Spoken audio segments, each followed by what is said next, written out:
Assalamualaikum warahmatullahi wabarakatuh. Hamdan syukran lillah, salatan wa salaman ala rasulillah wa ala alihi wa ashabihi wa mawalah. Amma ba'du, faya ayyuhal hadirun rahimakumullah, qaddimu a'malakum lidaril akhirah tajidu indaha fawzaw wa najah. Allahumma rabbi syrah li sadri wa yassir li amri wahlul 'uqdatam min lisani yafqahu qawli. Yang saya muliakan guru kita bersama, pendiri Tastafi Abu, semoga diberikan kesehatan oleh Allah Subhanahu wa taala, Ketua Tastafi Pusat dan seluruh pengurus Tastafi yang tidak mungkin saya sebutkan satu persatu. Ketua Tastafi Masjid Raya Baitur Rahman Banda Aceh yang saya muliakan, serta para jajarannya, juga kepada Imam Besar Masjid Raya Baitur Rahman Banda Aceh dan guru-guru saya, juga kepada para hadirin sekalian yang telah berhadir pada malam ini dalam rangka untuk mengikuti pengajian rutin yang diadakan di tempat yang mulia ini 1 bulan sekali. Seperti biasanya, bahwa pengajian ini akan kita mulai dengan pembacaan kitab Syiarus Salikin, dan nanti akan kita lanjutkan dengan diskusi yang akan dipandu oleh moderator kita bersama. Para hadirin sekalian yang dirahmati Allah, dalam persoalan perilaku manusia terdapat beberapa perilaku yang dalam cara pandang tasawuf itu disebut sebagai perilaku yang tidak baik, sehingga ada istilah dalam ilmu tasawuf itu dengan perkara-perkara yang muhlikat, sesuatu yang dapat mengakibatkan seseorang itu mengalami perkara hal yang tidak baik ataupun kebinasaan pada ujungnya, yang terdiri dari hasad, yaitu iri hati, takabur, ujub, tamak dan lain-lainnya. Salah satu perkara ataupun perilaku manusia yang dikecam dalam cara pandang ilmu tasawuf adalah perkara ataupun perilaku yang disebut dengan ghurur. Ghurur secara bahasa artinya yaitu tertipu ataupun terpedaya. Namun dalam istilah tasawuf, sebagaimana yang disampaikan oleh Syekh Abdul Samad Al-Falimbani dalam kitab beliau Syiarus Salikin, kata beliau, i'lam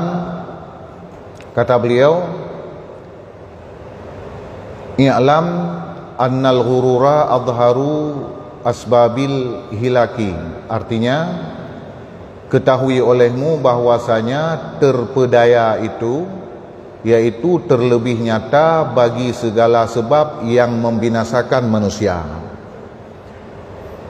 diartikan secara luah dengan terpedaya. Bermula hakikat ghurur itu yaitu menyangka seorang akan suatu pada zahirnya itu kebajikan, dan pada hakikatnya itu menyalahi akan sangkanya itu, seperti yang disebutkan oleh Imam Al-Ghazali rahimahullahu ta'ala dengan katanya,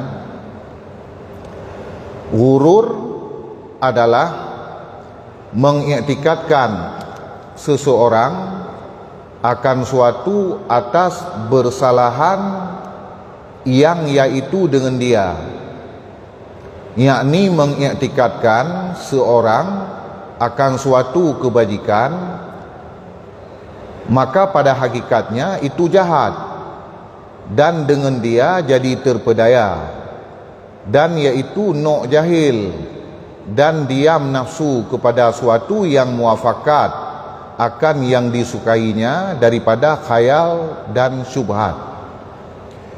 Jadi arti ghurur dalam pandangan tasawuf yaitu seseorang memiliki prasangka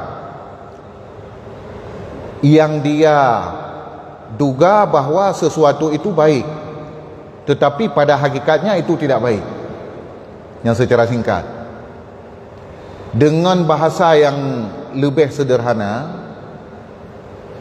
seseorang umpamanya telah melakukan kebaikan-kebaikan, lantas dia terlena dengan kebaikan yang ia lakukan, sehingga ia menganggap bahwa kebaikan itu sudah cukup untuk membantu dia ataupun untuk menolong dia di hadapan Allah Subhanahu wa taala. Nyan arti dalam ilmu tasawuf. Jadi dengan bahasa yang lain, ghururnya adalah getanyo terpedaya oleh amalan-amalan yang pernah terlakukan, sehingga tarasa nyan kasib bagi getanyo untuk menolong getanyo di kemudian hari, sehingga hana tak perbanyak li amalan-amalan ibadat karena tak anggap nyan kasib, ataupun li getanyo umpamanya contoh na ilmu pengetahuan yang diberi oleh Allah Subhanahu wa taala bacut, lantas dengan ilmu pengetahuan yang tak miliki nyan tak anggap nyan satu-satunya hal yang dapat membantu getanyo di kemudian hari, padahal tidak cukup sampai di situ. Maka so manteng ya, siapa saja yang memiliki prasangka demikian, maka dia disebut orang yang maghrur, yaitu orang yang terpedaya dengan amalan yang ia lakukan sendiri. Bermula ghurur itu ditegahkan oleh syarak, seperti firman Allah Ta'ala, wa gharratkumul amani hatta jaa amrullah wa gharrakum billahil ghurur. Artinya, dan memperdayai akan kamu oleh cita-cita kamu berkehendak kekal di dalam dunia, hingga datang perbuatan Allah Ta'ala akan mematikan kamu, dan memperdayai ia akan kamu dengan Allah perdaya itu. Artinya dalam ayat tersebut Allah menyampaikan bahwasanya seseorang dalam kehidupan dunia bisa saja diperdaya oleh kehidupan itu sendiri, dan juga bisa diperdaya oleh perkara-perkara yang lain.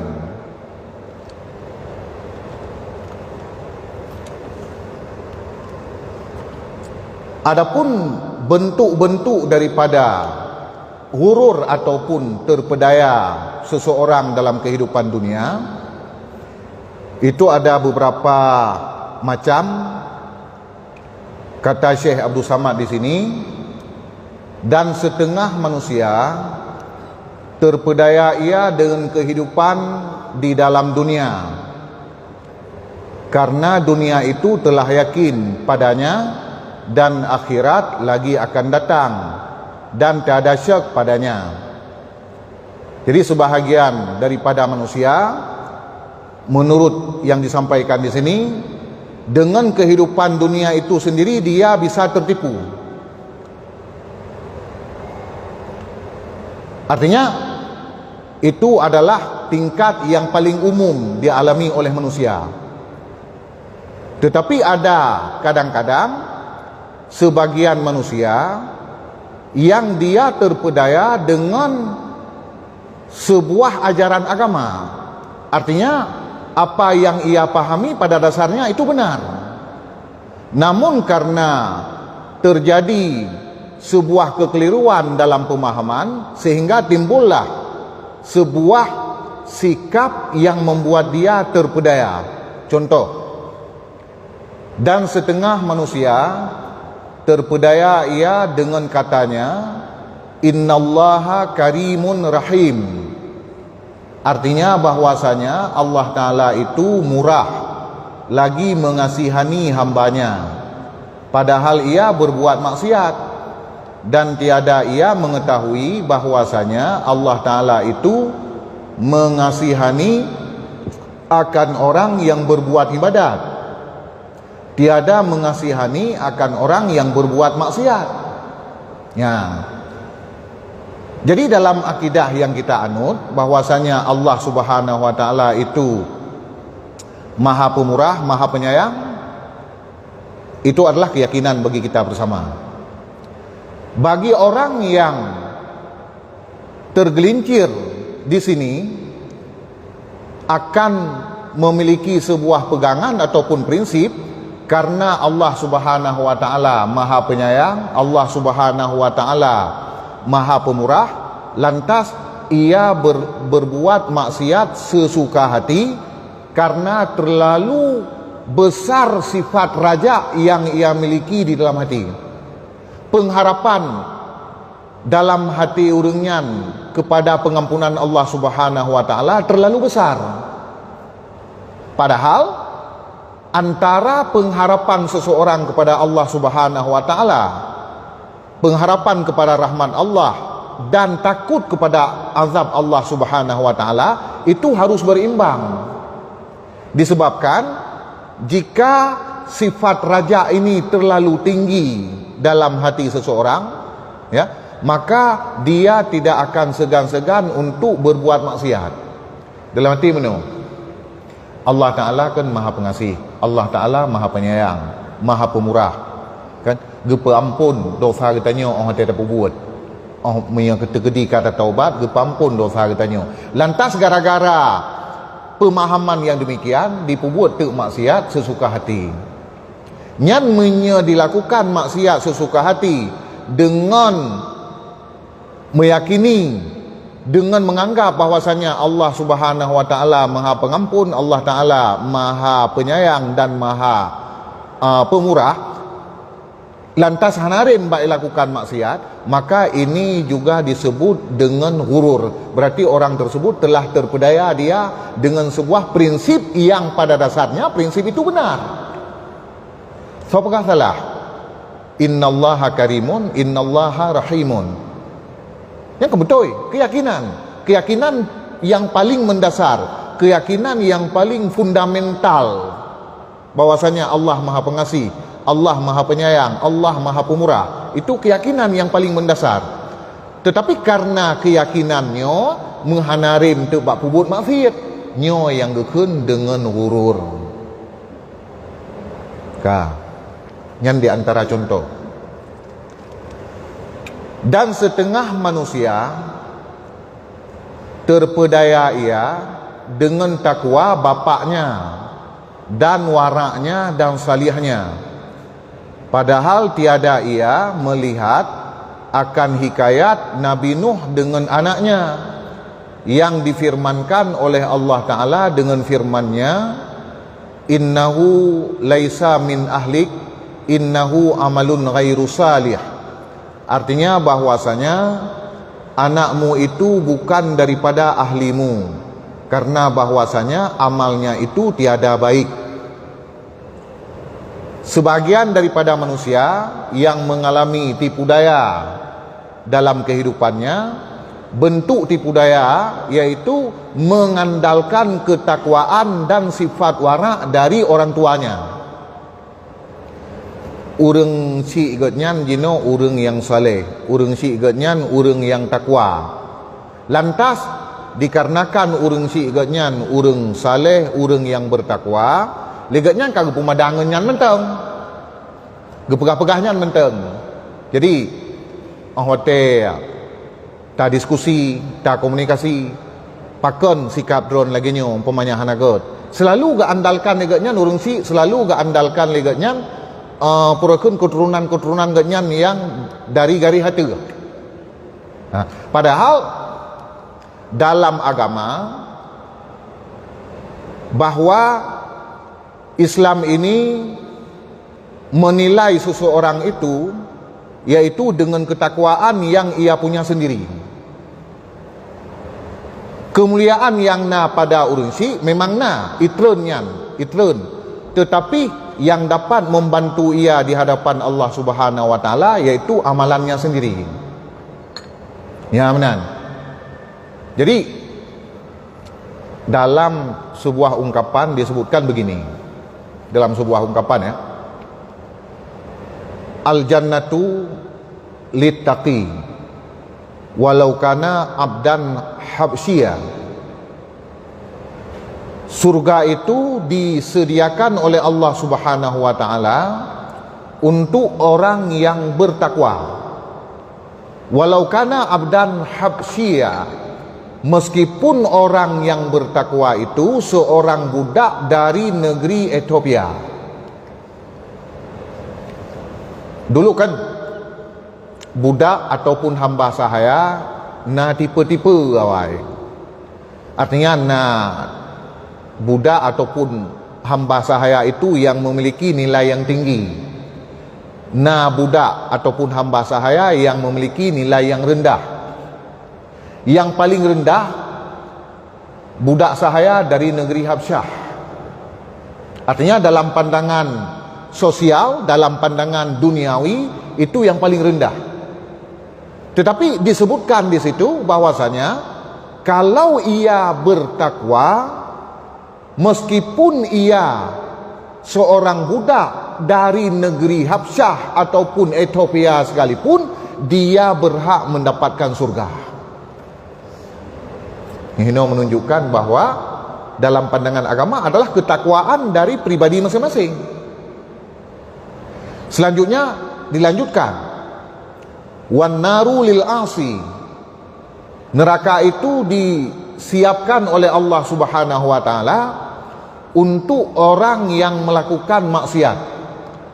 Walau kana sayyidan Quraisya, meskipun orang yang melakukan maksiat itu seorang sayyid dari suku Quraisy. Itu menunjukkan apa? Bahwasanya yang mulia di hadapan Allah Subhanahu wa taala pada seseorang itu adalah ketakwaan dirinya sendiri. Ketakwaan dirinya sendiri.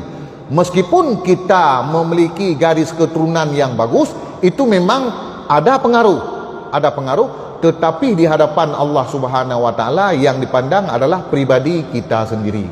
Sehingga disebutkan oleh Syekh Abdul Samad di sini, kalau seseorang yang menganggap bahwa orang tuanya orang yang saleh, orang yang wara, orang yang bertakwa, lantas ia merasa cukup dengan itu, maka itu salah satu bentuk terpedaya ataupun bentuk ghurur yang ia alami.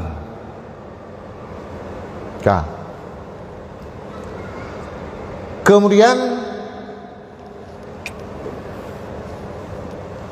orang yang terpedaya itu pada dasarnya amat banyak, dan terhimpun mereka itu dalam 4 bahagi. Dan bahagi pertama yaitu orang-orang yang mempunyai ilmu tetapi mereka sunyi daripada ilmu batin. Maknanya bisa saja orang yang kana ilmu pengetahuan agama. Jadi seseorang rajin menuntut ilmu pengetahuan agama, yang dia fokuskan hanya pada ilmu zahir, dia mengesampingkan ilmu batin. Ilmu zahirnya yaitu semata-mata ilmu fikih, semata-mata ilmu untuk tata cara ibadat dan tata cara bermuamalat, halal haram. Sementara ilmu yang berbicara tentang hati, tentang perkara-perkara yang dapat merusak amalan, ia abaikan. Maka ini salah satu bentuk ghurur terhadap pencari ilmu. Seperti kata Imam Malik radhiyallahu anhu, man tafaqqaha wa lam yatasawwaf faqad tafassaqa. Artinya barang siapa yang menuntut ilmu fikih yang zahir dan tiada ia menuntut ilmu tasawuf yang batin, maka sungguhnya jadi ia fasik. Jadi Imam Malik mengatakan bahwasanya orang-orang yang hanya memfokuskan diri untuk mencari ilmu fikih, ilmu tentang tata cara ibadat, sahnya, batalnya, halal haram dalam bidang muamalah, itu saja. Sementara ilmu tasawuf ia tidak memperdulikan, tidak ia dalami, maka orang ini bisa menjadi fasik. Bahkan bisa menjadi fasik karena tingkat wara urangnya akan rendah. Tingkat kehati-hatian dalam beragama akan rendah. Ketika tingkat kehati-hatian dalam beragama itu rendah, bisa saja seseorang itu terseret untuk melakukan perbuatan-perbuatan yang tergolong dalam fasik. Padahal adalah sifat adil dari seseorang itu sangat dipentingkan dalam agama. Mengapa? Umpamanya ya, dalam periwayatan sebuah hadis umpamanya, mengapa sifat adil seseorang perawi itu sangat dipentingkan? Karena jika tidak ada sifat adil, dengan kata lain seorang perawi itu umpamanya mempunyai sifat fasik, dia tidak akan segan-segan untuk memalsukan dalil-dalil agama. Demikian juga dalam hukum fikih umpamanya, seseorang yang menjadi saksi nikah, mengapa ia disyaratkan agar orangnya bersifat adil? Karena di sini dibutuhkan sebuah kejujuran yang tinggi. Dikarenakan di sini menyangkut perkara yang sangat ditekankan kehati-hatiannya dalam agama. Ada sebuah kaidah yang sangat populer dalam ilmu fikih, disebutkan al-abda'u tuhtatu fiha mala tuhtatu fi ghairiha. Permasalahan yang menyangkut dengan kehormatan di sini maksudnya yaitu yang berkaitan dengan pernikahan, itu diihtiyatkan, ditekankan kehati-hatian di situ melebihi dari perkara-perkara yang lain.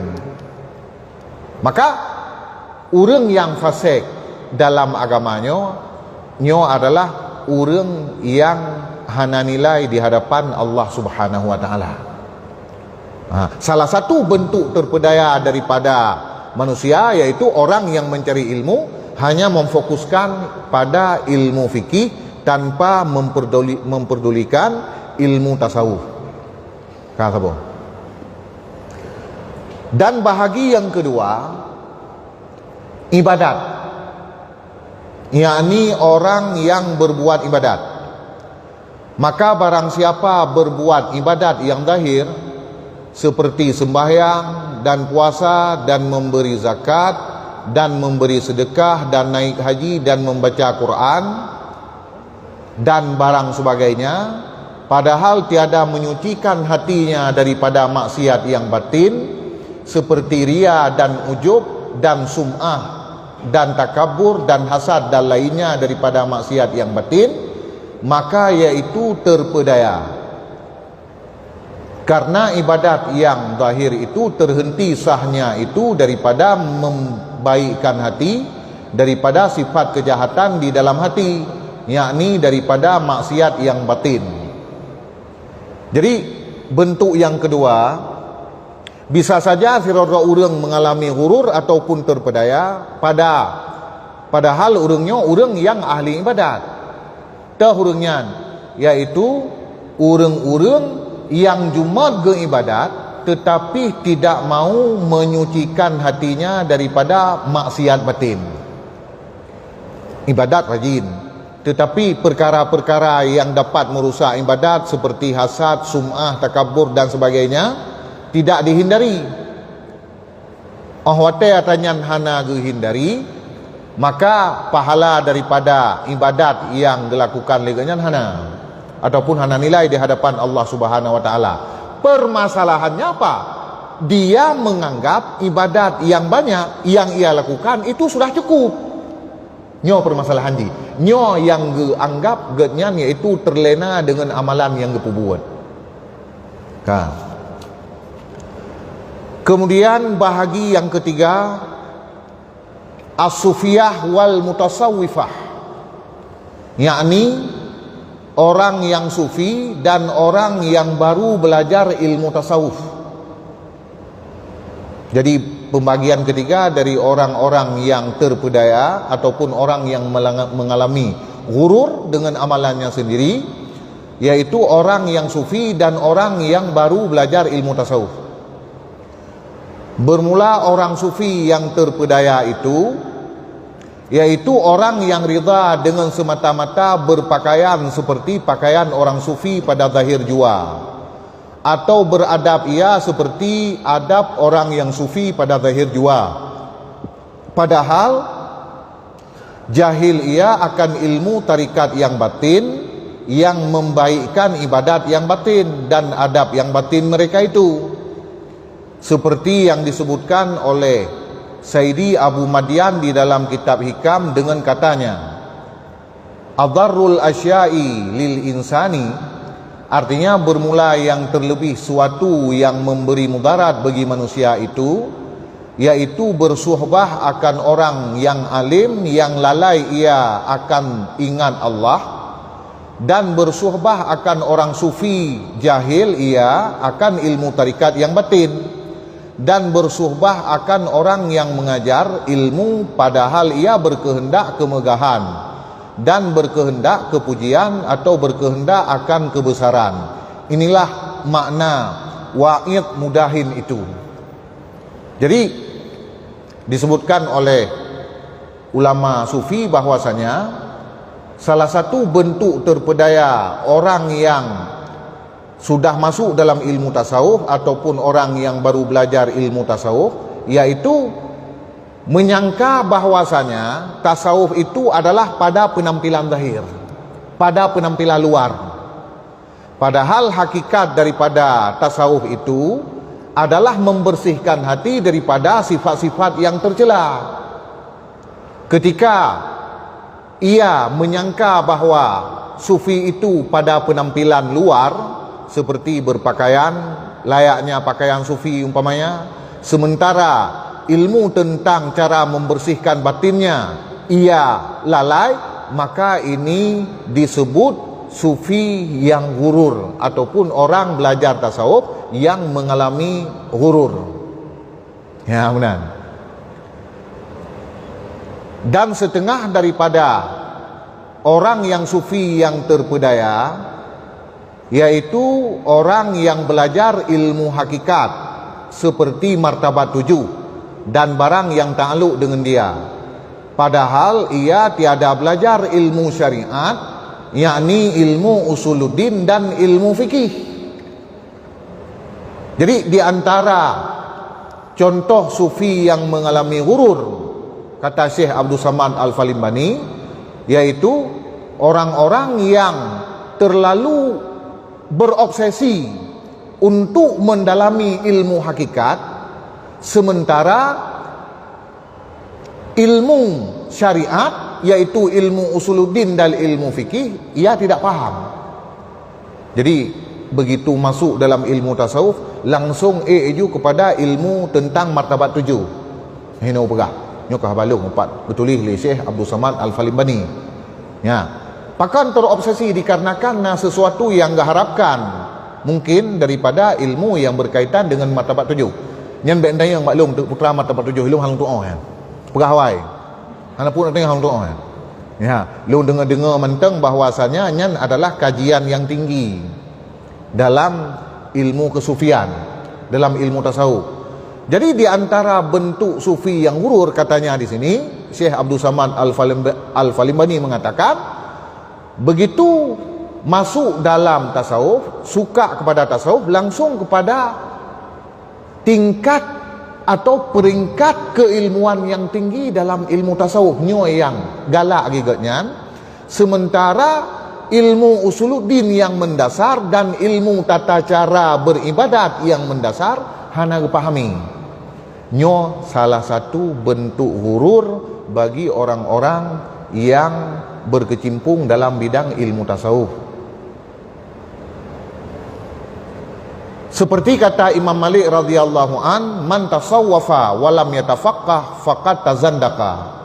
Artinya dan tiada ia artinya dan barang siapa belajar ilmu tasawuf, yakni ilmu tasawuf yang membicarakan ilmu hakikat, dan tiada ia belajar ilmu fikih dan ilmu syariat yang zahir, yakni ilmu usuluddin dan ilmu fikih dan tasawuf serta boleh. Tiada belajar ia ilmu fikih dan tiada belajar ia ilmu usuluddin, sungguhnya jadi ia zindik.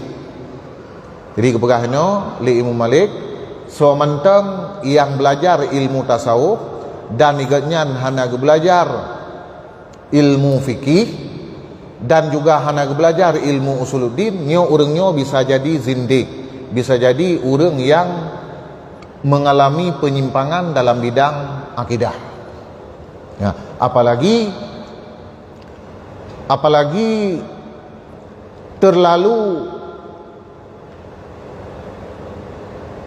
berambisi untuk mendapatkan perkara-perkara yang sifatnya gaib. Menyenyan pun gino ambisi ketika mendalami ilmu tasawuf, nyan mungkin akan bagah merumpuk artinya gaib. Pakon karena peluang untuk diperdaya oleh syaitan itu sudah terbuka lebar. Dikarenakan kalau ilmu tauhid belum kuat, tauhid yang mendasar belum kuat, ya, ilmu fikih yang mendasar belum kuat, langsung menuju kepada tingkat yang tinggi dalam bidang ilmu tasawuf, nyo bisa tirodo urang ente akan mengabaikan tentang syariat-syariat. Orang ada pegah. Nyan cara buat hukum tentang nyan meno, nyan mungkin akan cepat you spontan you jawaban nyan ke urang syariat nyan kan ke kamu hana berlaku rata-rata nyan karena kamu katruk bak tingkat hakikat. Ya, jadi itu kata Syekh Abdul Samad Al-Falimbani termasuk salah satu bentuk hurur, terpedaya. Dia sudah tertipu dengan apa yang sedang ia lakukan. Ya benar. Makanya dalam bidang keilmuan tasawuf ini sangat penting karena untuk membersihkan hati, tetapi juga harus didasari oleh dasar akidah yang kuat dan dasar ilmu amaliyah yaitu ilmu fikih yang kuat. Jadi hebohnya ke yang tergabung di dalam tasawuf. Yang terakhir dan bahagi yang keempat daripada orang yang terpedaya itu, yaitu orang yang mempunyai harta yang membelanja ia akan hartanya itu di dalam berbuat kebajikan, tetapi masuk dalamnya, di dalamnya itu ria atau ujub atau sum'ah atau berkehendak kemegahan atau berkehendak ia akan masyhur, dan disebutkan oleh manusia akan dia itu murah hati, berkehendak kepujian. Dan setengah daripada orang yang terpedaya itu yaitu orang yang berbuat masjid atau berbuat rumah kepada fukara atau berbuat wakaf kepada fukara atau barang sebagainya, dan menyurat ia akan namanya itu di atas yang demikian itu. Padahal ia berkehendak dengan yang demikian itu jadi masyhur kepada orang banyak, dan berkehendak ia akan segala sebutannya itu, dan loba ia kemudian daripada itu akan pahalanya, atau loba ia sebab yang demikian itu diampuni akan dosanya itu, maka adalah sebab yang demikian itu terpedaya ia. Jadi yang keput orang yang getnyan melakukan amalan-amalan dalam bentuk sosial cukup tegar, cukup le. Dia mempunyai harta, lalu bersedekah dengan harta, membangun masjid, ni contoh ini, membangun madrasah. Tetapi semua yang dilakukan itu bukan semata-mata lillahi ta'ala. Yang dilakukan itu bertujuan untuk mendapatkan pujian dari manusia, untuk pamer ibadat kepada manusia, ataupun sum'ah, agar getnyan diceket-ceket dengan yang legok, dan agar getnyan iaitu menjadi masyhur sebagai orang yang murah hati. Menjino kan getnyan menjadi sira orang yang viral bahwa getnyan iaitu sira dermawan. Ya menan. Yang tujuan getnyan.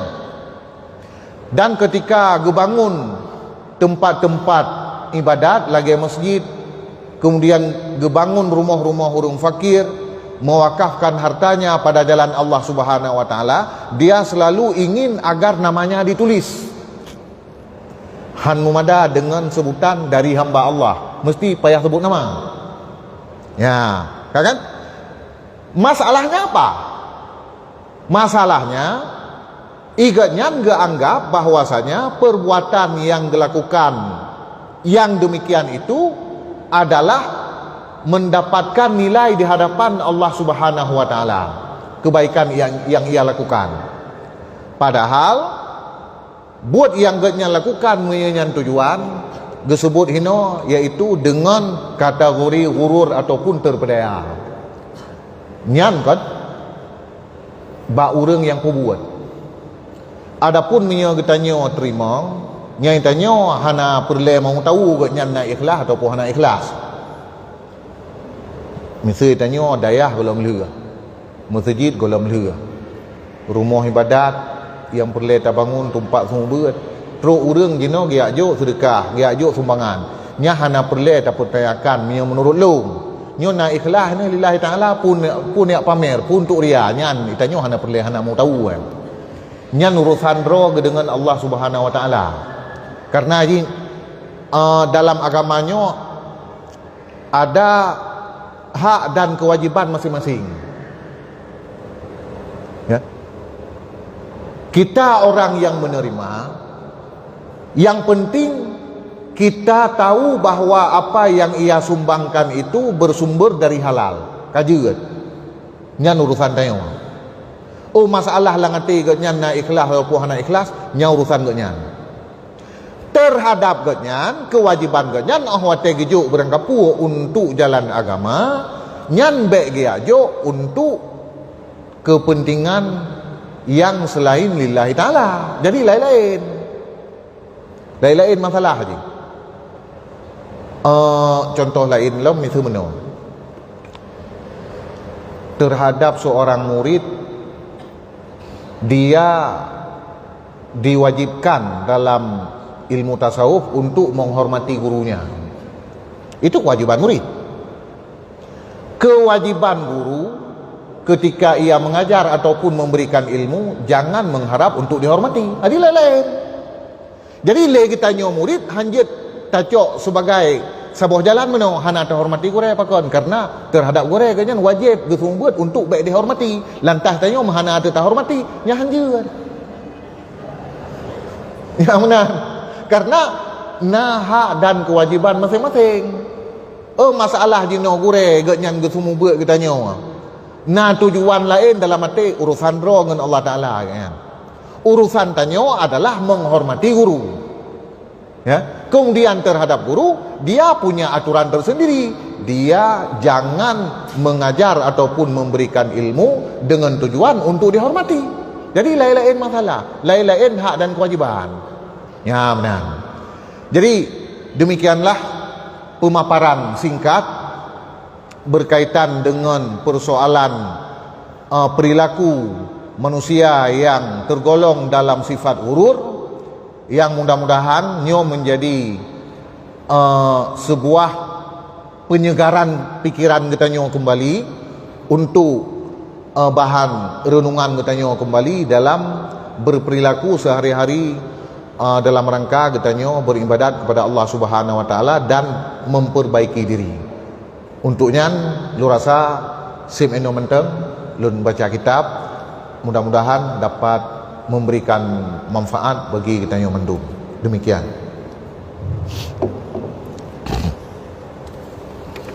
Hadirin jemaah sekalian, telah kita bersama menjaga studi bersama untuk kita apa berhaji dan kita. Cuma sekalian kita sampaikan pengajian kita melalui kemudian secara langsung oleh hamba khusus dan tidak memakai akhir radio adalah sedang dua memakai jadi radio akhir itu laporan kemudian juga disiarkan langsung live streaming di channel YouTube TV, live streaming di channel YouTube Radio Aceh. Hadirin jemaah sekalian yang berbahagia, selanjutnya kami mengundang sisi tanya jawab. Selanjutnya kita beri memberikan kesempatan kepada semua pimpinan dan pemirsa yang berada bagi yang ingin bertanya dapat mengirimkan pertanyaannya di nomor kami di nomor 852 6091945. Kami ulangi di nomor 852 6091945. Hadirin jemaah atas kehadiran Allah, sebelum para pertanyaan sekedar kita bersolat.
Doa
Waalaikumsalam warahmatullahi wabarakatuh. Bapak Ibu ya, tentang topik pengajian fardu. Topik pengajian fardu. Jika awalnya pengajian kadang buka pengajian istri. Juga kaum mama ataupun kawan-kawan kadang sedang dikirim mahram, kadang sedang tinggi. Juga topik daripada pengajian fardu minum. Yang kedua tentang kelebihan saum. Royo pada kali penjelasan tentang saum, royo bawa buku sawakan saja. Sehingga wahai waktu Allah. Ya. Pertanyaannya royo dengan saum lagi itu ini yang kita yang Al-Quran Surah Al-Ma'idah satunya sekali bersilakan kepada Nabi dan Langsung, mari Pak.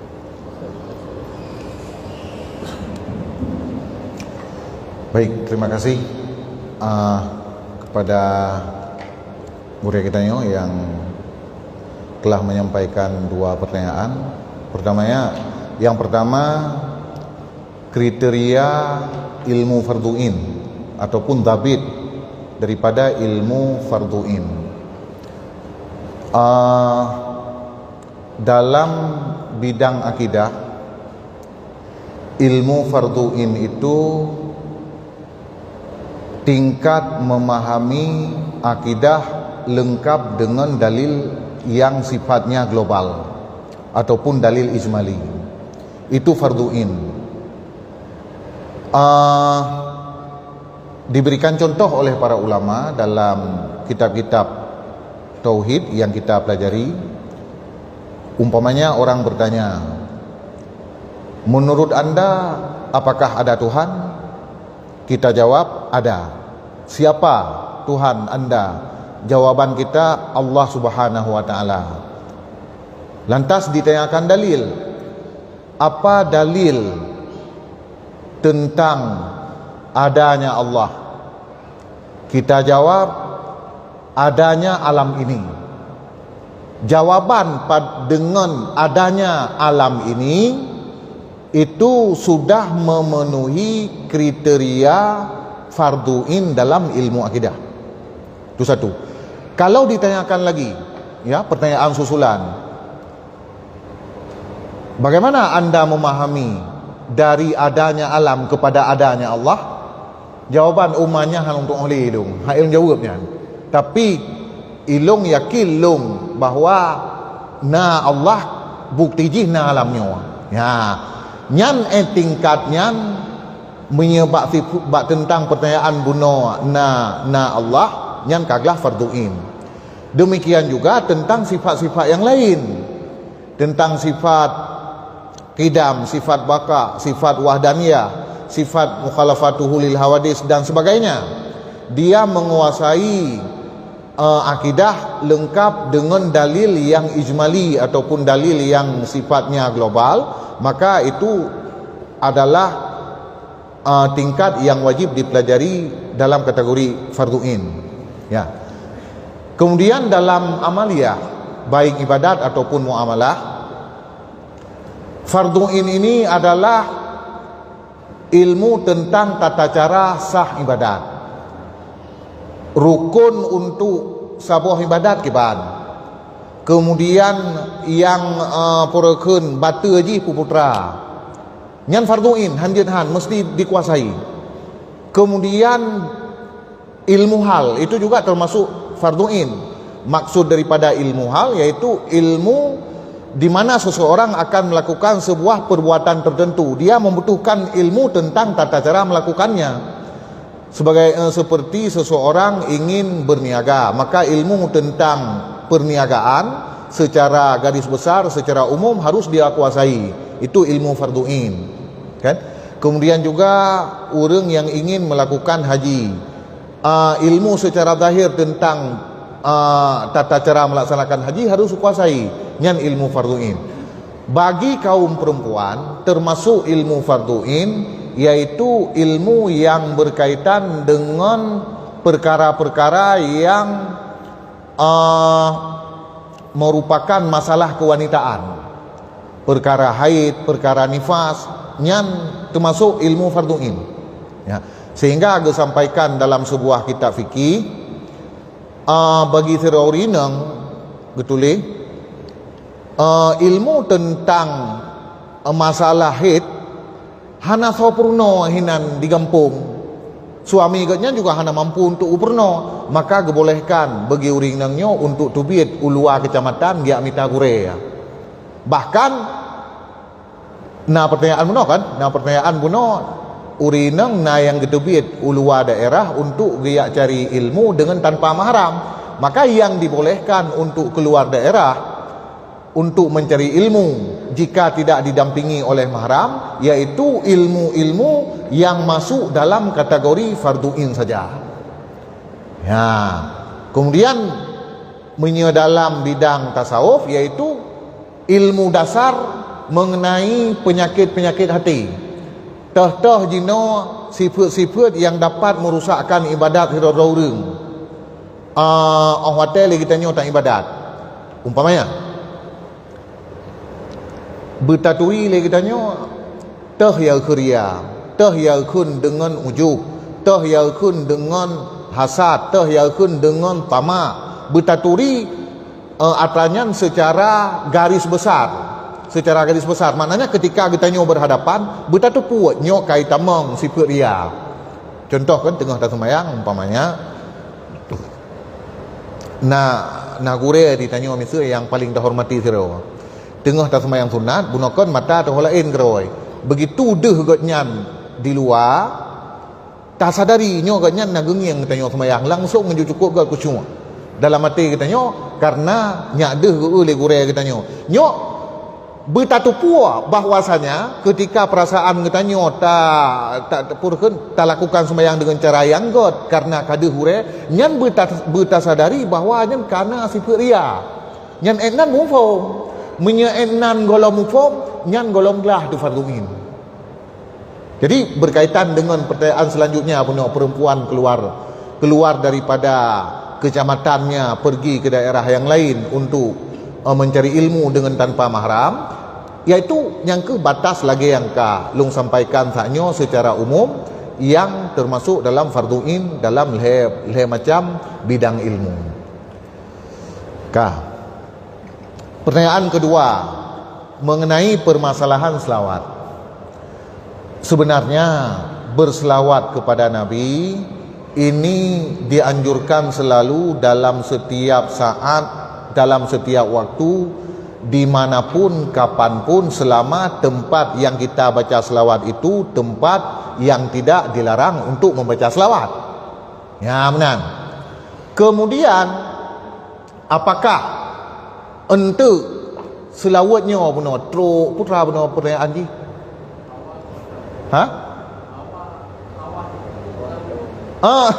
Hawa si popuat lantas menselawat kepada Nabi. Hai untuk tak harapkan terwujudnya hana masalah. Paling tidak walaupun kedihana terwujud apa yang tak inginkan, pahala menselawat kita nyo kengkah hana kurang. Nyan long kerasa menoyan untuk getarib getanyo gepegemar getanyo dalam berselawat kepada Nabi. Oh hana tro atra yang tak inginkan dia tam salawat. Nyan kan mi bahasa Aceh, bahasa ulun tuha gekun nyan kan kuah haru lambu yan. Ada haro kuah kan tabuh cik lambu. Nyahunahan. Jadi meskipun hana tercapai keinginan getanyo dengan tam salawat kepada Nabi, umpamanya keinginan yang instan, pahala getanyo berselawat kepada Nabi nyan kagak tulis. Kemudian getanyo tercatat menjadi seseorang yang calon yang merupakan calon orang yang mendapatkan syafaat Nabi di hari kiamat kelak. Hana pupuan. Ya benar. Durasa lagi nya. Demikian. Terima kasih atas jawaban yang pertama. Selanjutnya kami memberikan kesempatan untuk pertanyaan selanjutnya. Silakan.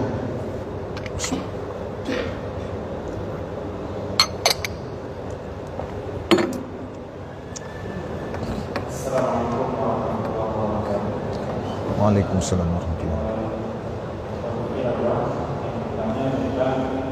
salah budaya yang kaya angka jelas bagaimana pesona yang ada kata yang bersedekah tapi kami masuk yang buruk itu yang ingin ditanyakan kepada sikap budaya yang memang sedekah rumah yang ketika dia memang sedekah pasti tertulis tertuliskan supaya memancing mulut lain. Tapi gara-gara dia ada tertuliskan dapat menyebabkan hubungan awal yang bersifat diriah. Gara-gara kesenangan tadi dapat hubungan lain yang bersifat. Ini dua yang memancing mulut lain. Dia seperti masalah mulutnya beramal juga hubungan. Kalau kita dalam menyundi sampai ikhlas, hanya kebaikan dan hadis dan tidak dalam sana. Sehingga yang tadi-tadi ikhlas kita juga perlu hanya perlu ibadahnya bermotif dia ini terkena apa? Sehingga tadi-tadi perlu yang menulis sukses dia suksesnya gara-gara kompleks syaitan. Kata mungkin ini memang bisa syaitan supaya benar, tapi ini dia mungkin bagaimana awalnya hingga tidak selesai syaitan gagal dalam membuat dunia mulia. Akibat begitu memang kepastian dan kemudian dia bawa.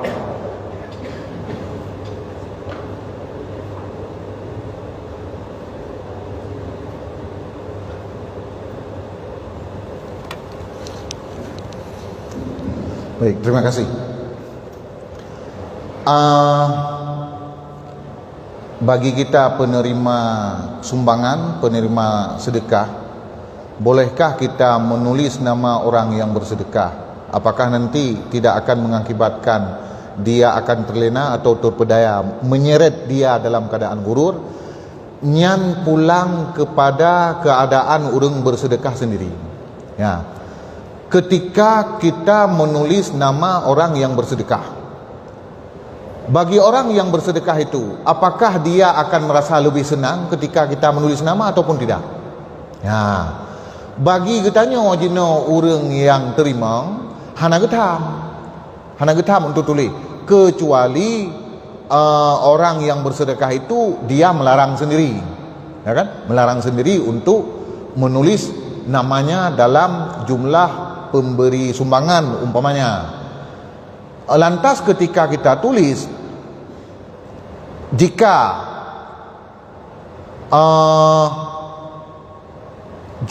tak tulisnya jet kehurur katnyan buno nyokiban nyo menan perayaan ya nyampe tak kalen le pe tak kalen gatnyan nilai dino gejuk sedekah menye tekedi hana tak tulisnan gebi puhan. Ganya hanam tinggal kadang ketulisnannya. Tanya tak tulisnan, ku tujuan untuk terpancing orang lain. Nya hanam daleh ganya hanam pupu. Dan katanya juga hanam masalah. Karena menawajian dalam keadaan tertentu melakukan sebuah kebaikan itu ada kalanya disuruh untuk menampakkan pada orang lain. Kalau yang melakukan itu seseorang yang memiliki pengaruh. Ya mana? Nazira ulama raya. Gara-gara gotnyan jino yang awai juk sumbangan, rame itu orang juk karena gotnyan juk ile ya. Dan mihana tulisnan gotnyan hana itu boleh kok. Ya, maka tulisnan gotnyan ile nya hana masalah. Karena masalah gotnyan jino naria atau hanarianya urusan lain. Malah dalam kajian yang disampaikan oleh Imam Al-Ghazali, bagi orang yang menjadi panutan dengan sebab tak tulis nan ngejino ramai orang lain yang berbuat kebaikan, nya hana masalah. Ya benar. Nya hana ukul orang saya. Karena yang penting jino bakdro ke orang yang sedekahnya. Terpengaruh gatnya dengan tertulis nama ataupun hana. Ya, ambisi bukan motivasi gatnya dari awal untuk puas. Ya, dan tanya hana salah. Tanya yang terima hana salah. Ka Yang kedua, ada kejadian lagi, orang enggan bersedekah karena khawatir ketika bersedekah nanti timbul ria tadi ya. Nyanyi Nyan menurut penjelasan para ulama, lagi tanya han tajuk bersedekah, takut-takut untuk ria. Nyan getanya phone kon ka diperdaya oleh setan ni. Nyan bak langkah pun kai temung tu. Karena getanya geyuilah lakukan kebaikan. Misalnya bersedekah, menyumbang. Nanti ada terjadi sifat yang tidak baik, umpamanya terjadi ria. Baru diperintahkan lagi untuk memperbaiki niat. Ya benar. Teringat long dalam pernyataan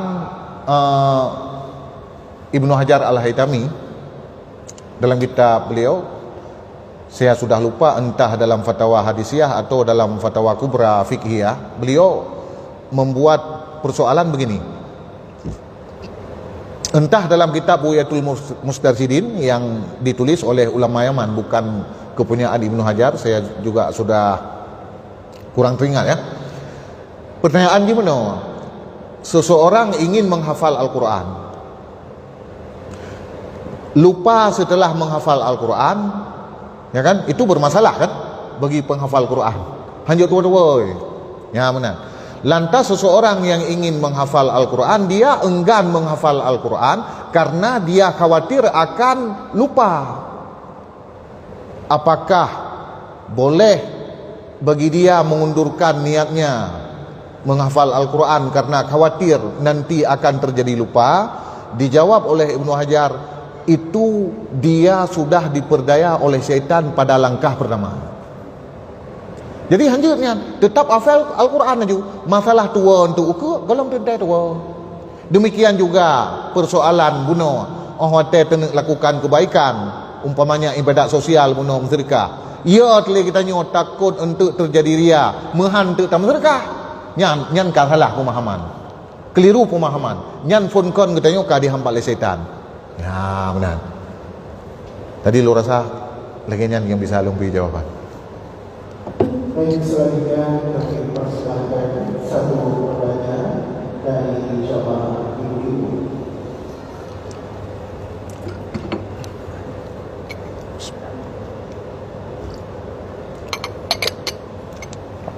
Kami berikan kesempatan kepada jamaah ibu-ibu untuk bertanya kepada Abah Nurul Izzat.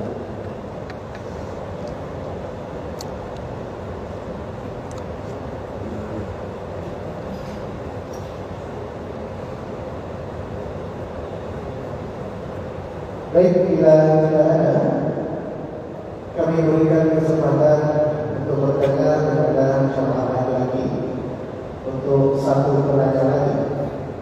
Silakan.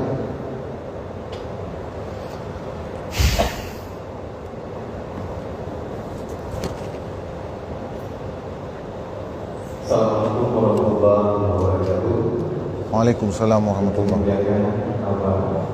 Baik, yang dua pertanyaan yang pertama adalah pernah saya mendengarkan sebuah riwayat atau di kitab ini kalau tidak salah, orang yang beragama itu adalah orang yang memiliki pengetahuan yang memiliki syariat, torikat, hakikat, manfaat.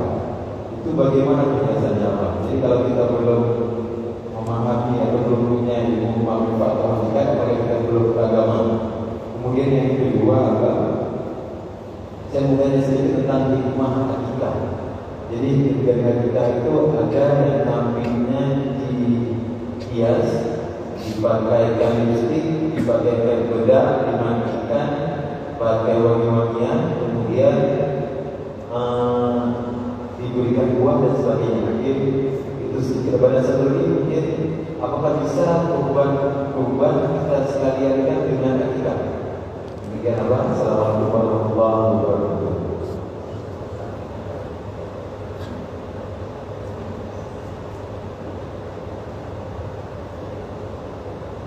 Baik, kita selesai berada dan bersama. Baik, terima kasih. Pertanyaan pertama, tadi, yaitu baru sempurna agama seseorang dia harus menghimpun syariat, tarikat, hakikat dan makrifat.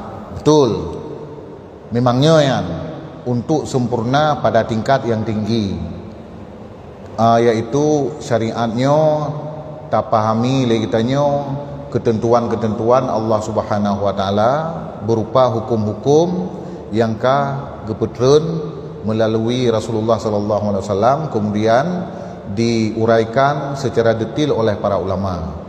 Tarikat yaitu melakukan apa yang kita pahami itu sesuai dengan yang dijelaskan oleh para ulama. Kemudian hakikat, kita meyakini bahwasanya segala sesuatu itu keputusannya pada Allah Subhanahu wa taala. Ya. Kemudian menya makrifat yang katinggi lom, yaitu seseorang itu bisa mengenal Allah Subhanahu wa taala dengan mata hatinya. Nah, nyo kon mendumurung nyan hanya kalangan-kalangan tertentu. Nah, nyan adalah tingkat-tingkat tertentu dalam beragama tirada urang.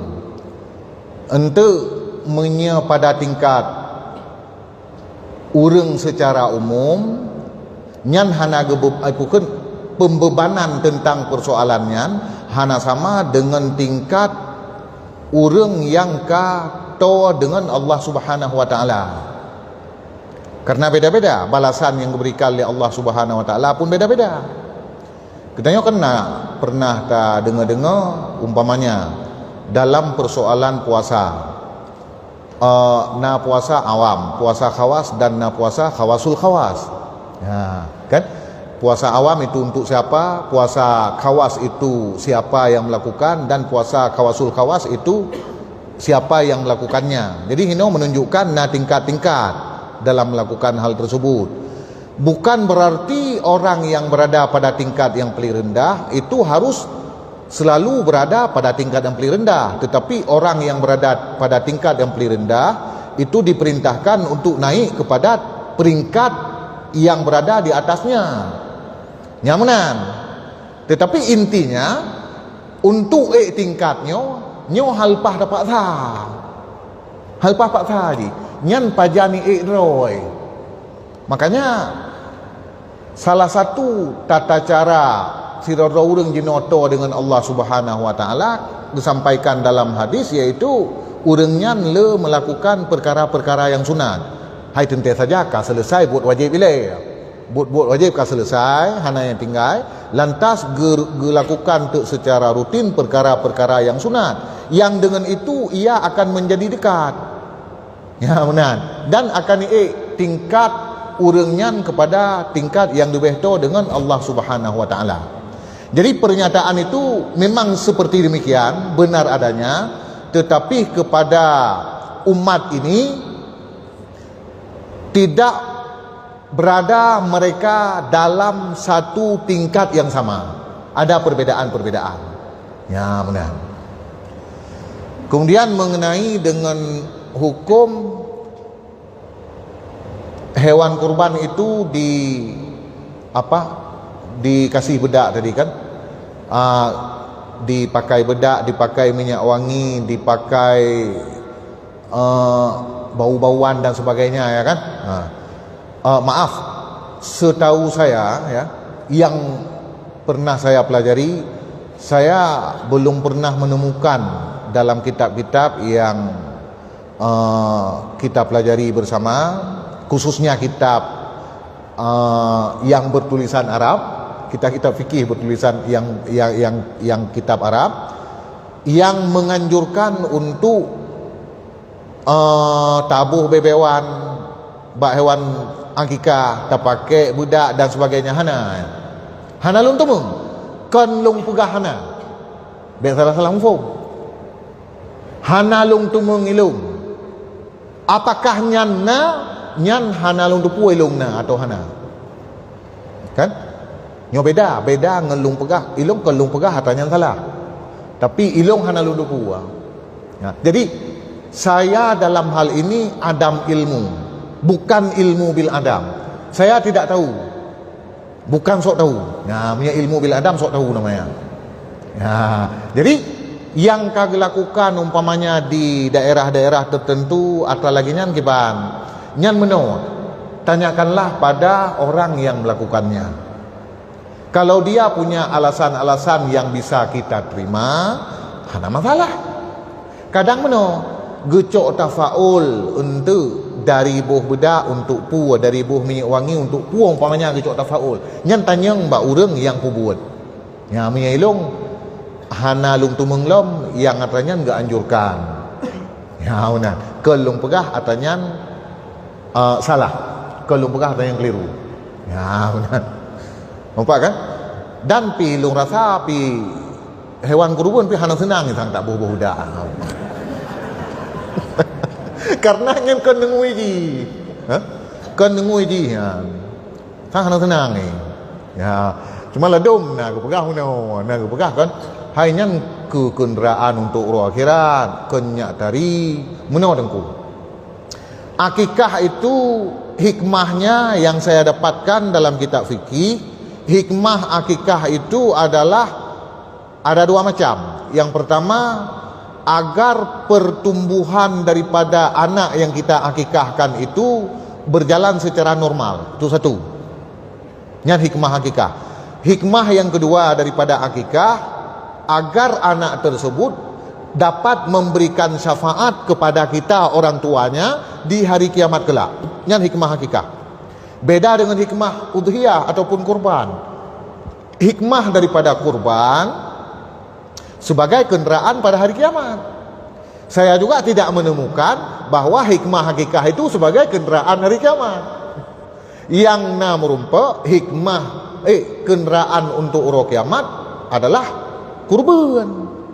Sedangkan akikah hikmahnya agar anak itu memberikan syafaat atau bantuan kepada orang tuanya pada hari kiamat, atau agar anak itu mengalami pertumbuhan, tumbuh kembang fisiknya, otaknya secara normal. Ya benar. Jadi yang kagak pubut nyan tanyong mbak urung pubut. Ha ilun jawab itu. Ya benar.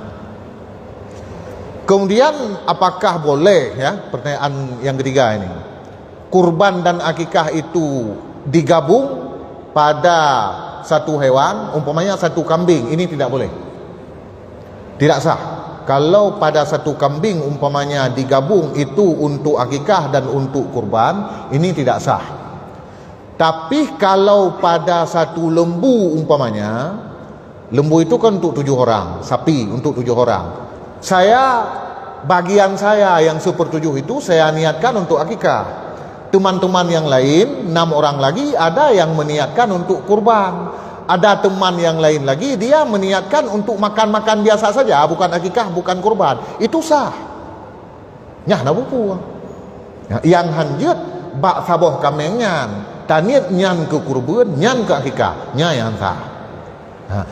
Adapun menyebab hewan yang raya puno, ta masyarakat 7 tu itanyo taniat untuk kurban, gob ini untuk akikah, urang lain ini ke pula ilom, nyah na pupu nyan sah.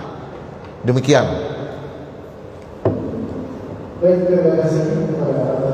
Selanjutnya kami bacakan pertanyaan dan pendengar yang telah masuk kepada kami. Langsung saja kami bacakan. Assalamualaikum warahmatullahi wabarakatuh. Semoga senantiasa selalu dalam lindungan Allah dan dalam sehat walafiat. Yang ingin saya tanyakan, hari ini sangat marah tentang seseorang yang menyatakan dirinya karomah. Sebenarnya bagaimana karomah yang diberikan kepada hamba-Nya oleh Allah, dan bagaimana cara kita mengetahui kalau karomah itu datang dari Allah? Terima kasih atas jawaban saya. Pengertian daripada karamah adalah sebuah kemuliaan yang diberikan oleh Allah Subhanahu wa taala pada seorang hambanya yang taat dan saleh. Itu karamah. Bisa dalam bentuk kejadian yang luar biasa, kejadian yang ini secara logika ataupun secara nalar tidak mungkin terjadi, tapi sudah terjadi. Nah, jadi kriterianya adalah sesuatu bisa berupa kejadian luar biasa yang terjadi pada seseorang hamba Allah yang taat dan yang saleh. Kalau terjadi kejadian luar biasa itu bukan pada orang yang taat, ya, itu bukan namanya karamah. Bukan namanya karamah. Kalau orangnya meminta bantuan daripada jin umpamanya, itu kadang-kadang bisa saja masuk ke sihir, ya, masuk ke sihir. Ini kalau yang terjadi bukan pada orang saleh dan bukan pada orang yang taat. Ada juga kadang-kadang kejadian luar biasa itu yang disebut dengan istidraj. Allah memberikan luang yang lebih besar kepada orang yang bermaksiat untuk nyaksimman wa tagazu ura kiamat. Itu contoh je makin berat ke maksiat genyan makin makmu ke jaju. Nyan istidrat namanya mi bahasa urang Tuha gekeun nyan ge pelurung. Ya benar. Tapi yang intinya apa? Untuk bisa kita membedakan mana yang karamah dan mana yang bukan karamah, lihat dulu orang yang lahir karamah padanya itu bagaimana perilakunya sehari-hari. Kalau ia orang yang taat, itu namanya karamah. Kalau orangnya bukan orang yang taat, itu bukan karamah namanya. Ya, bentuk kejadiannya je kejadian yang purukun yang luar biasa, kejadian yang hanya ditemung dalam nalar, dan juga bisa bentuk yang lain. Jadi mana haji? Oh tegekeun dengan karamah, baik mubayang ngaju le kitanya mesti bejet tajak dia tu iya, hana mestinya. Bahkan ulama menyatakan karamah dari umat ini yang paling besar adalah yang didapatkan oleh para sahabat Nabi. Ini ada pertanyaan begini, mengapa karamah itu banyak muncul di tangan para wali? Kita jarang mendengar karamah itu muncul pada orang-orang pada orang-orang yang merupakan sahabat Nabi. Ini pertanyaan. Dijawab oleh Ibnu Hajar Al-Haytami, kalau tidak salah saya, dalam kitab Fatwa Al-Hadisiyah. Para sahabat Nabi itu mengalami karamah yang lebih besar dari wali. Mengapa? Karena kemuliaan yang didapatkan oleh sahabat Nabi itu yaitu bisa hidup bersama Nabi, melihat langsung Nabi, bersahabat dengan Nabi. Ini kemuliaan yang luar biasa. Lantas kepada para umat berikutnya yang saleh-saleh, yang taat, ya, mereka tidak sempat hidup bersama Nabi, maka diberikanlah kemuliaan dalam bentuk lain oleh Allah Subhanahu wa taala. Jadi baikna terbayang lagi kita nyo. Kiban le sahabat Nabi, hana deuh keramat tu. Ya. Nyan ka salah. Keliru pemahaman. Jadi malah karamah yang paling besar itu pada sahabat Nabi. Yang kejadian luar biasa ada juga. Misalnya contoh seperti Sayyidina Umar, ya, yang sedang berkhutbah di Madinah. Tentara Islam, pasukan Islam sedang berperang di Mesir. Ya, bakwate Sayyidina Umar tengah berkhutbah di atas mimbar. Gekun le Sayyidina Umar, ya Sariyah, al-jabal, al-jabal. Wahai pasukan yang sedang berperang, naik ke bukit. Yang benar artinya, yang tengah khutbah di Madinah. Bakwate nyan kan orang yang dengar khutbah Sayyidina Umar kan dianggap pakon Sayyidina Umar tengah khutbah kagekun ya Sariyah al-jabal. Hana mupula bakwate nyan. Dudo bakwate gua pasukan Islam dari Mesir, sang miyahana salah long Mesir, tengah peperangan di Mesir, gua tu Madinah. Gue cerita tu uronyan kamu kata dosa hari tengah perang, Allah pe Sayyidina Umar giuik kamu bukit. Yang baru mupu bahwasanya Sayyidina Umar bawa teu khutbah gekeun ya Sariyah al-jabal, deuh geu pasukan yang tengah terdesak ini. Nah, kejadian luar biasa gini. Ya, bak sahabat Nabi. Tapi sahabat Nabi mendapatkan karamah yang lebih besar dari itu. Kata ulama, yaitu hidup bersama Nabi. Nyo, yang hanai dapatkan li generasi berikutnya, sehingga mereka disebutkan dalam sabda Nabi dengan sebaik-baik daripada kamu umatku adalah orang yang hidup pada abadku, kata Nabi. Siapa? Itulah mereka, para sahabat Nabi. Ya, mana? Kah? Baik, terima kasih kepada masih perbedaan dan perbedaan. Assalamualaikum warahmatullahi wabarakatuh. Kepada Allah yang mulia, kamu kembali muncul tentang tafsir. Sanggup kalau mengerjakan tetapi malas dalam mengerjakan. Pertanyaan kamu apa penyebab dan bagaimana cara menghilangkan taksir tersebut? Terima kasih. Takzir. Taksir. Kah hanam pula, hanam pu pertanyaan. Kat hanam tu pu pertanyaan. Cila pu pura dulu. Maaf. Cila kalian pura.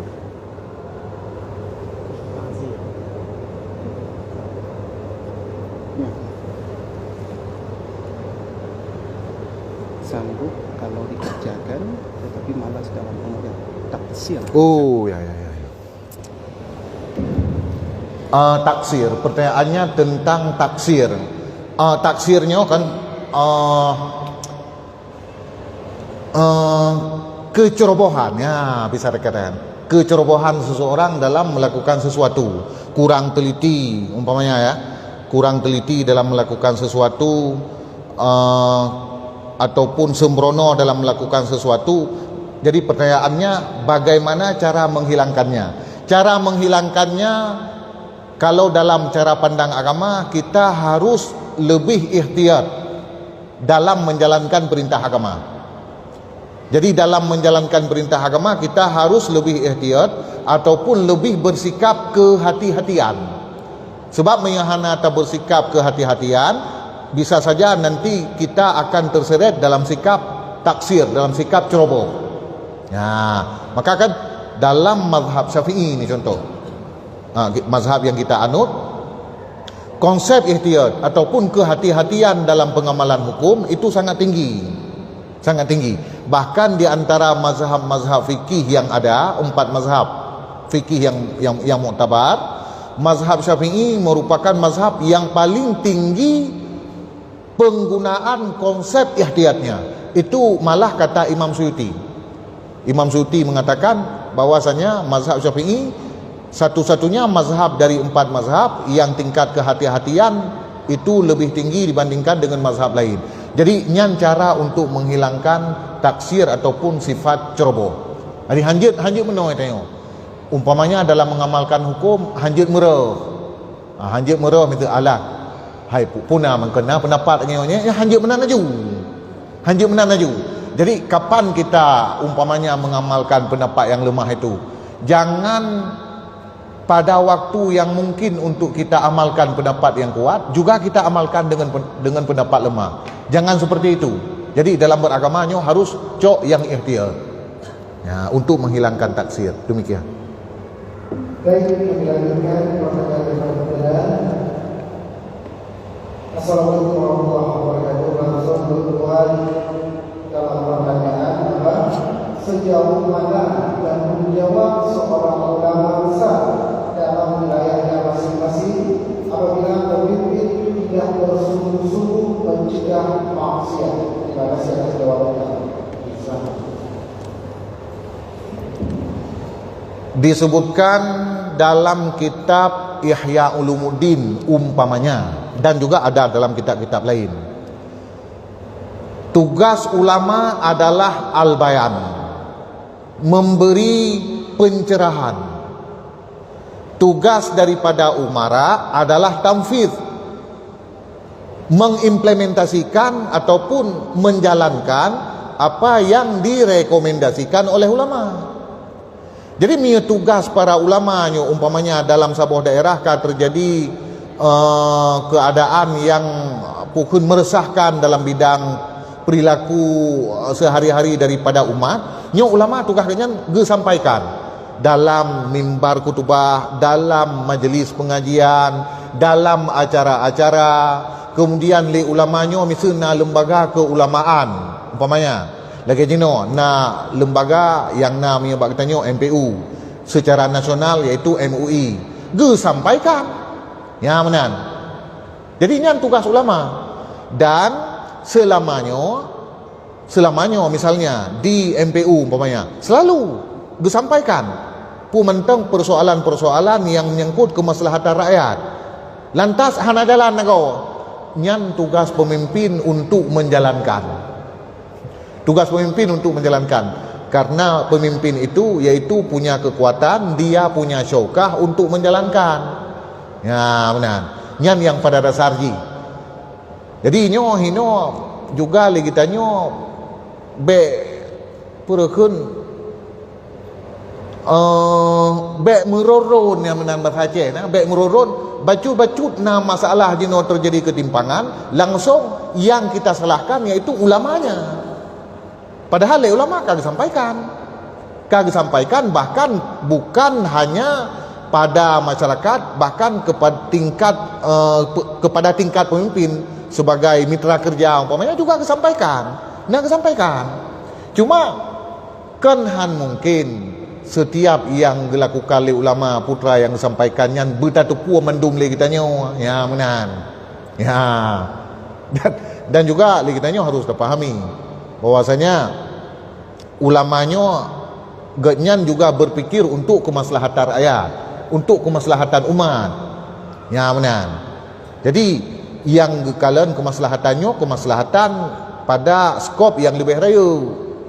Ya benar. Jadi baik bagah-bagah takcit asaikana hal-hal yang apa langsung ju itu bi komentar nyan ho ka ulama pakah hana gemusu nya menaju pakon hana getru lapangan dia tiga hatanya ya ada mi pegah pakon hana gemusu nyan betul karena tugas ulama iaitu musu nyon na gemusu na kesampaikan ya benar sira urang komentar bak media sosial nya meroron naju komentar na ladung urang ikun pun nyan ke ulama tujuan di pegat konten nyak ramai urang komen nyak ramai urang untuk tujuan pu nyak itamang rupiah keji le katanya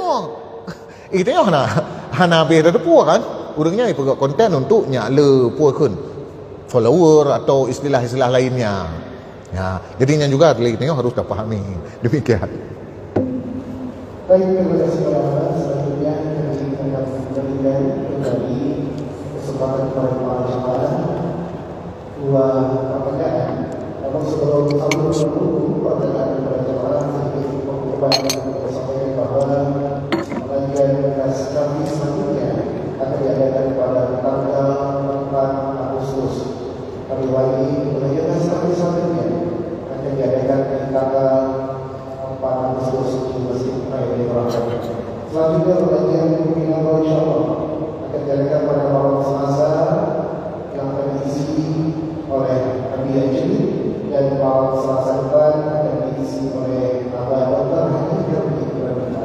Selanjutnya kami persilahkan kepada dua pertanyaan dari para jemaah Islam.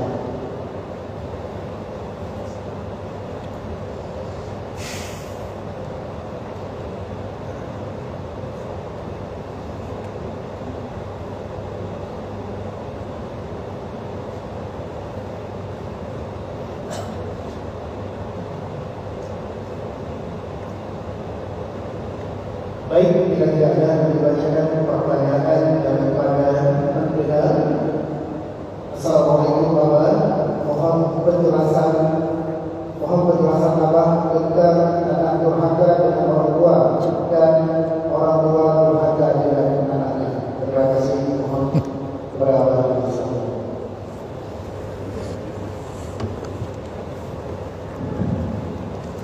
Baik.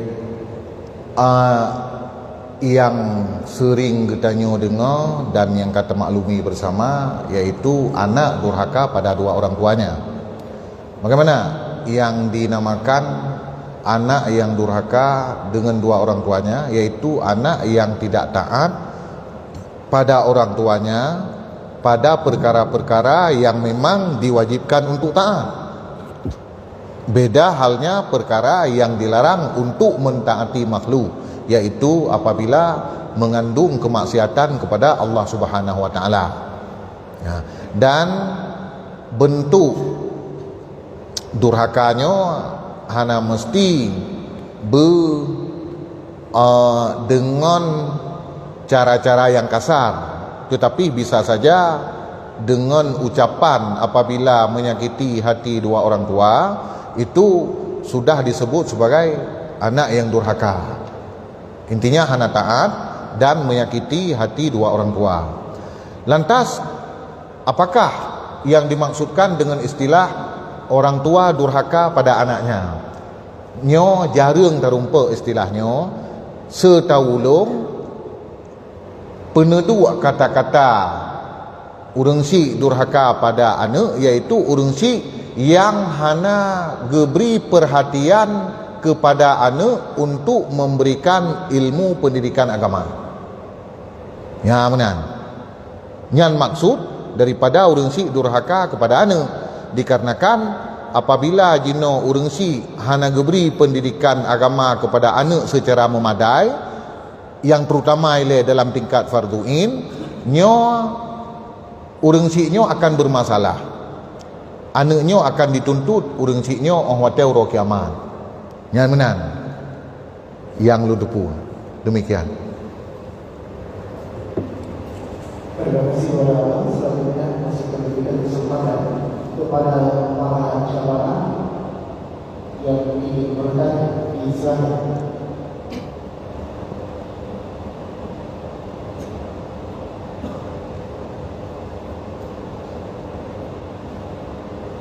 Baik, bila tidak ada kembali kami bacakan pertanyaan yang berkenaan. Assalamualaikum kepada Lama Nisa. Kami ingin bertanya masalah nakal zakat. Apakah termasuk nakal zakat apabila si mustahik zakat dari luar daerah pergi ke tempat ahli zakat? Terima kasih Allah jawabannya. Mudah-mudahan bisa.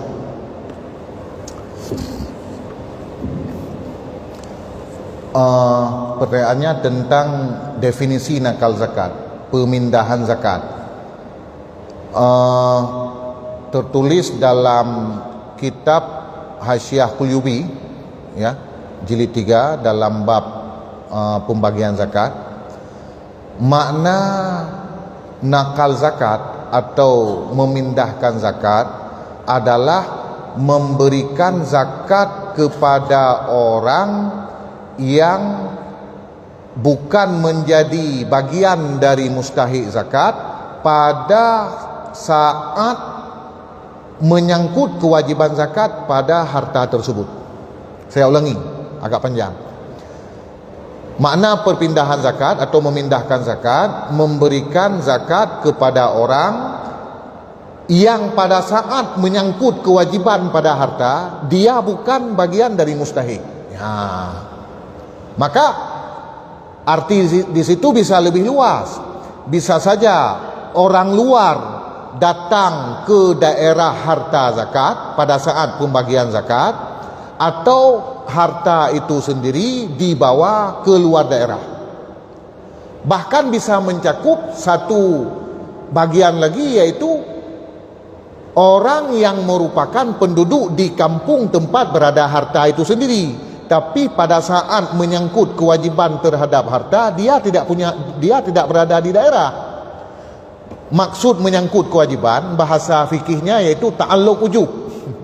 Kalau ta'alluq ujub menyangkut kewajiban pada harta, pada zakat padi umpamanya, yaitu ketika biji padi itu mulai mengeras. Jadi menyegaknya mulai daripada purken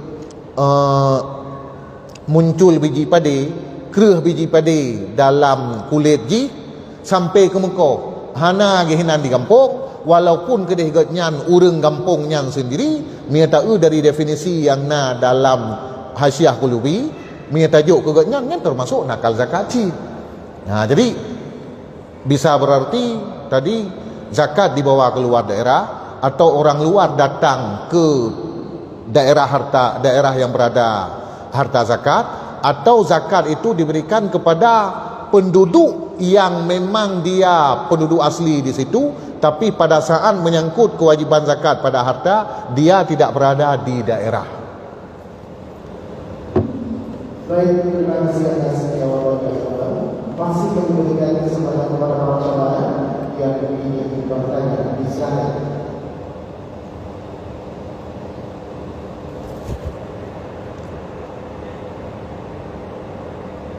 Mohon diberikan dirinya.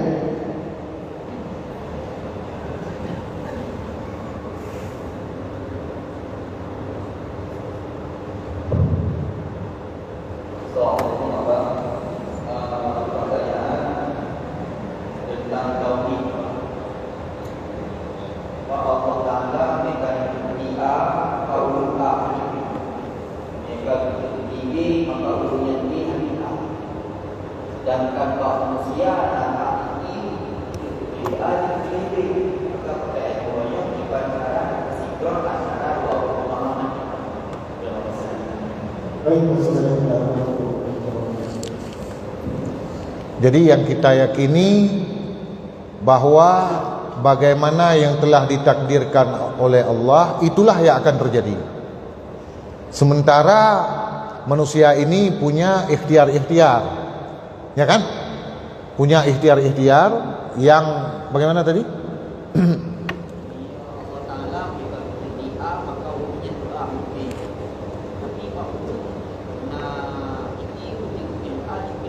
Ya.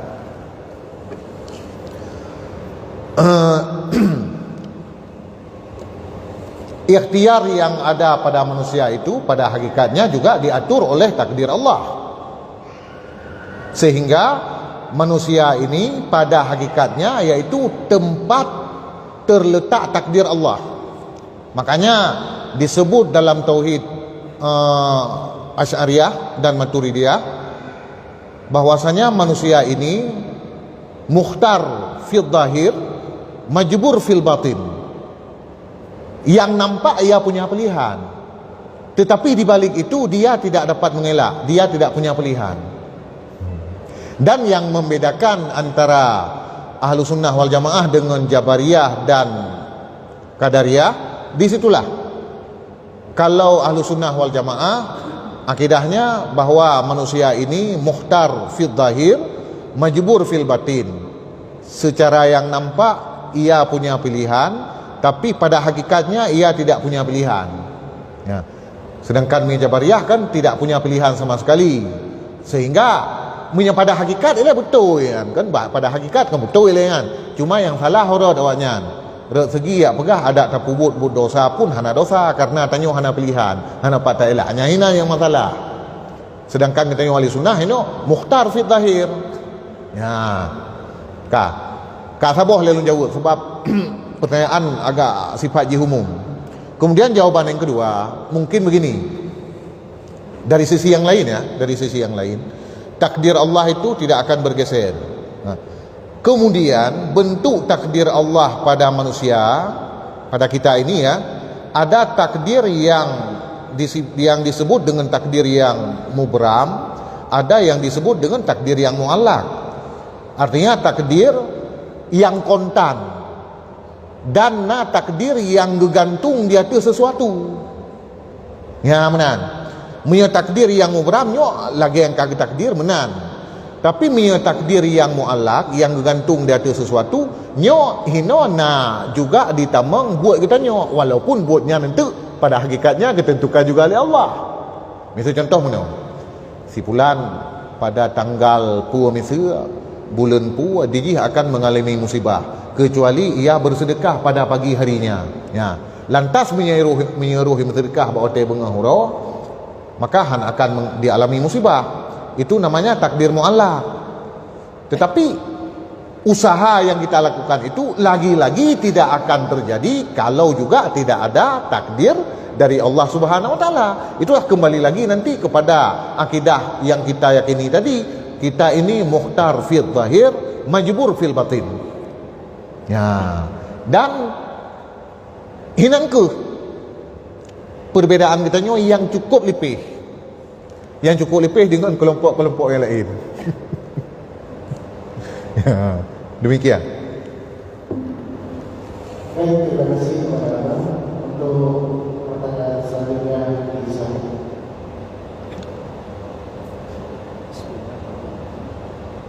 Assalamualaikum warahmatullahi wabarakatuh. Waalaikumsalam. Apa yang kami hormati dan muliakan, ada satu pertanyaan dari saya.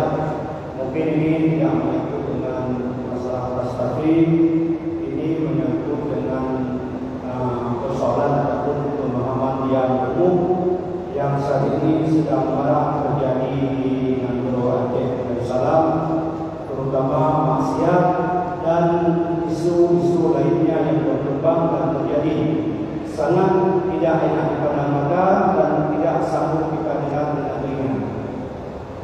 Salah satu contoh di Kota Banda Aceh, banyak sekali berkeliaran gadis-gadis malam sampai jam 3 malam, sampai pihak ataupun Satpol PP Kota Banda Aceh walahan menghadapinya. Yang menjadi persoalan, semua persoalan yang keliru ataupun yang salah yang terjadi, apakah di Banda Aceh dan daerah kabupaten lainnya, banyak mulut-mulut yang selalu menyalahkan ulama. Padahal sudah sangat jelas sekali itu merupakan adalah tanggung jawab pemerintah, minimal bupati, wali kota ataupun gubernur sekalipun, paling tinggi sekali adalah kecil-kecil kampung. Tapi hampir semua masyarakat di desa, semua orang menyalahkan ulama. Padahal ini tanggung jawab para pemimpin. Ketika para ulama ini berpolitik, ingin merubah keadaan dengan adanya kekuasaan, banyak juga yang protes ulama tidak boleh berpolitik. Bagaimana pandangan Abah tentang ini? Sekian dan terima kasih. Assalamualaikum warahmatullahi wabarakatuh. Baik, kepada Abang dan sahabat.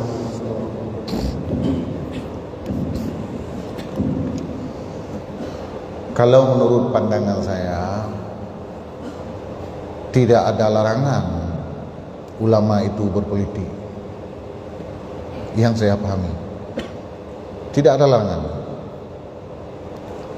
Bahkan untuk dapat merubah sesuatu atau merubah sebuah sistem, kalau kita tidak masuk dalam sistem tersebut, kita tidak akan mampu merubahnya. Ya benar. Jadi ini hana larangan, hana gak tamnya. Yang getam putra cid, yang getam menyalahgunakan kekuasaan. Itu yang dilarang dalam agama. Kepada siapa? Siapa saja yang punya kekuasaan. Siapa saja yang punya kekuasaan, dia menyalahgunakan kekuasaan, itu yang dilarang, karena itu termasuk dalam khianat terhadap amanah. Apa amanah di situ? Yaitu jabatan yang diberikan. Maka tentang ulama masuk dalam politik, hana masalah. Ya benar. Dan dengan sebab ada ulama yang masuk dalam politik, maka sistem perpolitikan ini diharapkan dapat punya warna baru. Ya benar. Nah warna baru untuk hino dalam perpolitikan. Jadi long rasa nyan kan sabuh masalah kan tentang ulama tamang dalam politik, dikarenakan menyehana tamang kadang-kadang hana mampu lakukan sebuah perubahan. Sebab menua ji menyo getanyo tadu ilua menteng tabi saran nyo kadang-kadang purakeun he ta pegah-pegah hana dilakukan pu yang tak sampaikan, pu yang tak sarankan. Tetapi dengan sebab kanau dalam getanyo merupakan pelaku, timbul pertanyaan, teman mungkin tahu bah yang mungkin menteng ya hana mungkin hana gak yuwa pian yang dapat buat menteng dapat buat ya benar. Bek mu bayang aja menoleh getanyo banka mesut untuk ulama politik untuk akan dilakukan purakeun diterapkan untuk kiban itu sistem hukum untuk akan berlaku kiban umpamanya ya terkini hotel tak dengar nyan kan terlalu jauh tak mikir Padahal yang perlu dilakukan kan perbaikan ile bacut menan nilai ya. Jadi intinya putra, intinya bahwasanya tentang ulama berpolitik yang belum pahami kan merupakan sesuatu yang gelarang, kan sesuatu yang tercela di dalam agama. Bahkan awai tahu penguasa itu adalah ulama, wate-wate awai. Dan pada saat itulah Islam itu mengalami kemajuan yang luar biasa. Ya, demikian luar biasa. Terima kasih diucapkan kepada Allah atas jawabannya. Hadirin jemaah bagian sebagian dunia Allah, dengan keterbatasan waktu kami mohon maaf kepada seluruh pendengar yang tidak sempat membacakan pertanyaannya, dan insyaallah kami akan membacakan di pertemuan selanjutnya. Hadirin jemaah yang sebagian dunia Allah, akhirnya majelis pengajian kita sekali pada malam yang mulia ini untuk mendapatkan keberkahan dan selalu berdoa Allah. Kita mohon sedikit doa kepada masyarakat. A'udzu billahi minasyaitonir rajim. Bismillahirrahmanirrahim. Alhamdulillahi rabbil alamin wassalatu wassalamu ala sayyidina Muhammad wa ala alihi wa sahbihi ajma'in. Allahumma ahsin aqibatana fil umuri kulliha wa ajirna min khizyid dunya wa azabil akhirah. Allahumma inna nas'aluka ridhaka wal jannata wa na'udzubika min sakhatika wan nar. Allahumma aftah alaina abwabal ulumi wal fuhumi wanshur alaina min khazaini ilmika bi rahmatika ya arhamar rahimin. Allahumma inna nastaudi'uka ma 'allamtana fardudhu ilaina inda ihtiyajina ilaihi wa la tunsina abada. Allahumma inna na'udzubika min ilmin la yanfa wa min qalbin la yakhsha wa min amalin la yurfa wa min du'ain la yusma innaka ala kulli syai'in qadir. Allahumma ja'al jam'ana hadha jam'an marhuma wa tafarruqana min ba'dihi tafarruqan ma'suma. Rabbana atina fid dunya hasanah wa fil akhirati hasanah wa qina azaban nar. وصلى الله على خير خلقه سيدنا محمد وعلى آله وصحبه وبارك وسلم والحمد لله رب العالمين.